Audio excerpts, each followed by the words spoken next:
Committee report వచ్చింది. AP రాష్ట్రానికి 3 రాజధానులు కావాలని చెప్పేసి.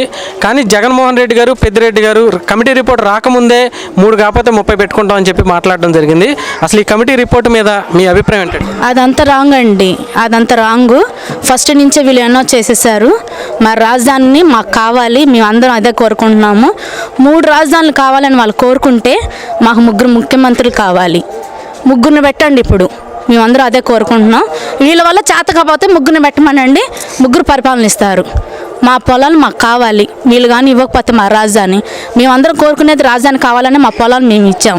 నేను వచ్చి 16 సంవత్సరాల నుంచి ఇక్కడ ఉంటున్నాను. నేను వేరే ఊరు నుంచి వచ్చి నా పొలం ఇచ్చేసాను. నేను ఇచ్చిన తర్వాత ఒక నమ్మకం మీద ఉన్నా ఇప్పటి వరకు. నేను తర్వాత అన్న మనకి భవిష్యత్తు ఉంటుంది నా పిల్లలు, కానీ ఇప్పుడు వాళ్ళు తీసుకున్న తర్వాత అట్లా పక్కన పడేసి దాన్ని ఎందుకు పనికి రాకుండా చేశారు. ఇప్పుడు ఎవరి పొలాలు వాళ్ళకి ఇస్తాను అంటున్నారు కదా, వీళ్ళు ఎలా ఇస్తారు?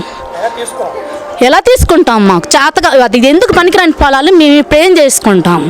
వీళ్ళు మాత్రం మా రాజధాని మాకు ఇవ్వాల్సిందే, మేము అదే కోరుకుంటున్నాం.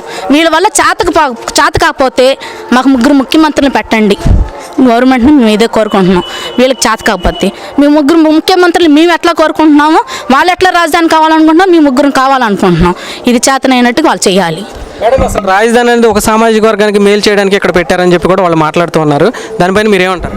లేదండి, అంతా ఒక సమాజం ఎట్లాగండి, అది జరగని పనులు అవన్నీ. అంతా వీళ్ళు కావాలని ముట్టించి అందరు కులాలు ఉన్నామండి ఇక్కడ, అందరం ఇచ్చాము, అందరు పొలాలు ఇచ్చాము. అప్పుడు అడగలేదు కదా వాళ్ళు, కావాలని అప్పుడు అడిగారు కదా వాళ్ళు కూడా. ముఖ్యమంత్రి అప్పుడు ఉన్న చంద్రబాబు నాయుడు ఆయన కావాలన్నప్పుడు ఈయన కూడా ఓకే అన్నాడు కదా, ఓకే అంటేనే కదా ఇచ్చారు. లేకపోతే అప్పుడే వాళ్ళ అభ్యంతరం చెప్పేవాళ్ళు కదా, మేము కూడా అప్పుడు ఇచ్చేవాళ్ళం కాదు కదా, వాళ్ళు చెప్పలేదు కదా. మరి ఇప్పుడు వచ్చేసి సడన్గా ఇలా అంటే మేమేమైపోవాలి? మా పిల్లల భవిష్యత్తు ఏంటి ఇవాళ? అది మేము కోరుకుంటున్నాం.